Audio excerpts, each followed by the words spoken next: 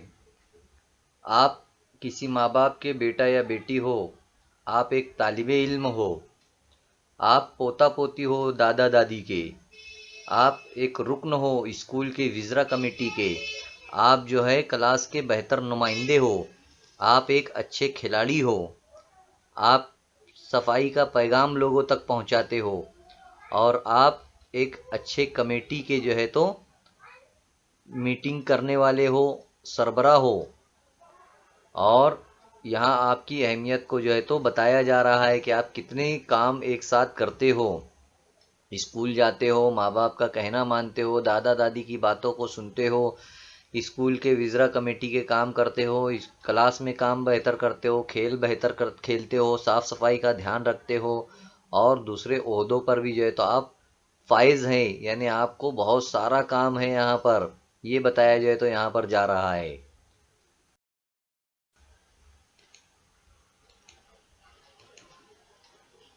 اب سماج کا نظم نسق، سماج کا نظم نسق جو ہے یعنی سماج کس طرح بہتر طریقے سے چلے۔ پہلے بڑے لوگ جو تھے وہ سماج کو بہتر طریقے سے چلاتے تھے، آبادی کم تھی تو سب لوگ مل جل کر ایک ساتھ رہتے تھے۔ جیسے جیسے آبادی بڑھی اور سماج کے اندر مختلف لوگ آنے لگے، مختلف پرابلمس ہونے لگے، غیر قانونی کام ہونے لگے، برائیاں جنم لینے لگی، تو اس کی وجہ سے سماج کا نظم نسق سنبھالنا مشکل ہو گیا۔ اس لیے ہمیں ایک دوسرے کی عزت کرنا چاہیے، مل جل کر رہنا چاہیے، ایک دوسرے کے تہواروں میں شرکت کرنا چاہیے، لوگوں کو اچھی تعلیم دینا چاہیے۔ اگر ہم کسی کے ساتھ اچھا نہیں کر سکتے تو اس کا برا بھی نہیں کرنا چاہیے، ہمیں سب لوگوں کا احترام کرنا چاہیے۔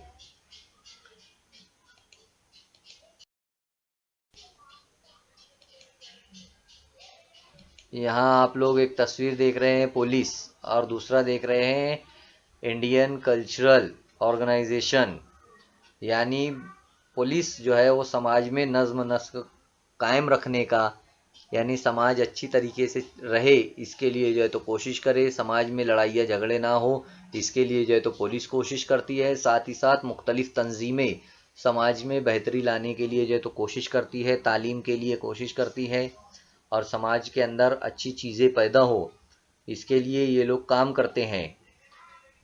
رسم و رواج بدلتے گئے، ساتھ ہی ساتھ قانون بھی جو ہے تو ہمارے ساتھ چلتا رہا تاکہ ہم پر قابو رہے، سماج میں غلط کاموں کو روکا جائے، یہ تمام کوششیں جو ہے تو کی جاتی ہے۔ مجھے امید ہے کہ آپ لوگوں کو یہ سبق بہتر طریقے سے سمجھ میں آ گیا ہوگا۔ اس میں بہت ساری مشق دی گئی ہے، سوالات کے جوابات دیے گئے ہیں، ان سوالات کے جوابات کو آپ کو کرنا ہے، مشق کو جو ہے تو حل کرنا ہے تاکہ یہ سبق اور بہتر طریقے سے آپ لوگ سمجھ سکیں۔ اتنا کہہ کر اپنی بات کو میں ختم کرتا ہوں، اور اس سبق کو جو ہے تو ہم اینڈ کرتے ہیں، ختم کرتے ہیں۔ اللہ حافظ۔